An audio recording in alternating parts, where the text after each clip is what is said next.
Agora voltamos para o nosso último bloco com a Daniela Rosendo e vamos falar um pouquinho agora, Daniela, do ecofeminismo e a questão, né, da violência da mulher, violência contra os animais, como que isso está sendo tratado?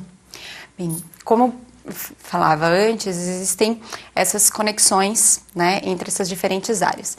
Então, nós tratamos um pouquinho antes dessa conexão conceitual, que é essa lógica da dominação, né? Então, existe um outro aspecto que é a conexão empírica, ou seja, na prática, onde se relacionam. Então, por que se justificaria uma teoria ou uma filosofia ecofeminista, né? Do ponto de vista empírico, existem pesquisas que mostram que as mulheres sofrem mais pelos problemas ambientais. Então, se nós pensamos que todas as pessoas ou todos os seres que estão no mundo sofrem com as questões ambientais, ou seja, mudanças climáticas, escassez de água, desertificação, enfim, todos esses problemas ambientais, se todos estão aqui, por que então a questão das mulheres? Por que as mulheres sofrem mais? Então, quando tem uma situação de seca, é a mulher, normalmente, e as crianças que precisam caminhar longas distâncias para buscar água, né? Ou quando tem inundações, por outro lado, são normalmente as mulheres, justamente porque já estão em condições de vulnerabilidade, as crianças, todos esses grupos, que acabam sofrendo mais com as questões ambientais. Então, esse é um primeiro ponto, né? As mulheres são responsáveis por mais da metade da produção de alimentos no mundo. E esse trabalho é invisibilizado, né? Então, quando a gente fala, a gente começa a estabelecer as relações com o feminismo. Por quê? O feminismo chama atenção para essa questão de que as mulheres precisam ter a mesma igualdade em relação aos direitos trabalhistas, né? Então, a gente sabe que, na prática, ainda que exista a igualdade, as mulheres recebem menos por trabalhar em mesmos cargos, né? O que as mulheres não conseguem ascender na sua carreira profissional da mesma forma como os homens. Claro que existem mulheres que conseguem, isso não quer dizer que não aconteça, né? Mas é muito mais difícil, porque normalmente a mulher é que fica relegada à esfera privada, que precisa dar conta do seu trabalho, que está mais na parte pública, e a questão doméstica também, né? Porque ainda é esse o papel da mulher na nossa sociedade. Então vai ser muito mais difícil para ela conseguir dar conta de tudo isso e ascender profissionalmente. É porque ela tem que dar conta, né, do trabalho em casa. Sim. Porque o marido chega em casa, né, senta e quer assistir a televisão. A mulher daí chega em casa do trabalho, tem que fazer a comida, tem que cuidar dos filhos. Isso. Né? Ela tem que dar conta de tudo e ainda, quando do trabalho, ela é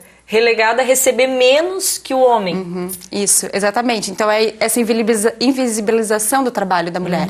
E isso acontece na produção de alimentos também. Então, veja que, assim, começa a mostrar essa relação ambiental e animal quando a gente... E a questão das mulheres, quando a gente vê que as mulheres acabam sofrendo mais em decorrência das questões ambientais. Por outro lado, os animais também sofrem da mesma forma, né? Porque, como eu falei antes, normalmente são os animais que são fêmeas que acabam sofrendo mais a sua exploração, né? Então, você começa a justificar que, na prática, eles compartilham a mesma situação de vulnerabilidade, né? E aí a gente entra na questão da violência, mostrando que existe essa conexão empírica mesmo. Por quê? O movimento feminista tem trabalha com duas grandes frentes, que são a questão da violência contra a mulher e a questão dos direitos sexuais e reprodutivos. Nesses dois aspectos, nós podemos fazer relações com natureza e animais também. Primeiramente, em relação à violência, existem pesquisas que mostram que, da mesma forma como as mulheres sofrem a violência por estar nessa condição de vulnerabilidade, os animais também. Então, normalmente, um agressor, ele não violenta só a mulher ou só um animal, ele violenta ambos. Então, existe inclusive uma pesquisa aqui no Brasil que demonstrou isso, no Recife, que existe publicação de um livro que mostra exatamente isso, que nos lares onde haviam animais também, era recorrente a violência contra o animal e contra a mulher também. Ou seja, eram mulheres que iam registrar a ocorrência nas delegacias de atendimento à mulher. E foi feita essa pesquisa e mostrava que nos lares onde haviam animais, esse agressor também violentava os animais. Então isso começa a mostrar que existe uma relação. Ele está violentando a mulher porque é naturalizado. O ser dominador, ele se sente dominador tanto do sexo frágil, né, dos vulneráveis, mulher e animal, e é aí que ele se sobrepõe. Exatamente. Então isso mostra que a gente precisa de uma política pública que perceba essa relação e que não trate isoladamente a violência. Então, claro que é muito importante que a gente tenha uma legislação específica e uma política pública que coíba a violência contra a mulher, que trabalhe com a conscientização das pessoas. Mas é importante também observar que existem outras formas de violência, que algumas autoras chamam de somatofobia, que é hostilidade ao corpo. Então, essa hostilidade ao corpo, tanto da mulher quanto de um animal. E aí o problema é que quando a gente tem uma sociedade que institucionaliza a violência contra os animais, porque é possível explorá-los sob diversos aspectos, a gente continua legitimando outros tipos de violência também, contra crianças, contra mulheres, contra idosos. Então, a gente precisa sair dessa matriz moral cognitiva que vê a violência de uma forma naturalizada, né? E a gente precisa superar todas as formas de discriminação e opressão.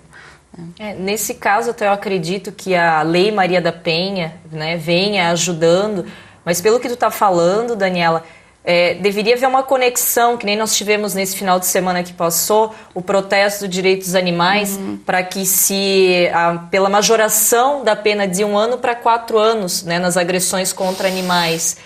Então não é tão somente tratar isoladamente o ecofeminismo, faz uma relação de que isso deveria ser tratado de uma maneira uníssona, é isso? Exatamente.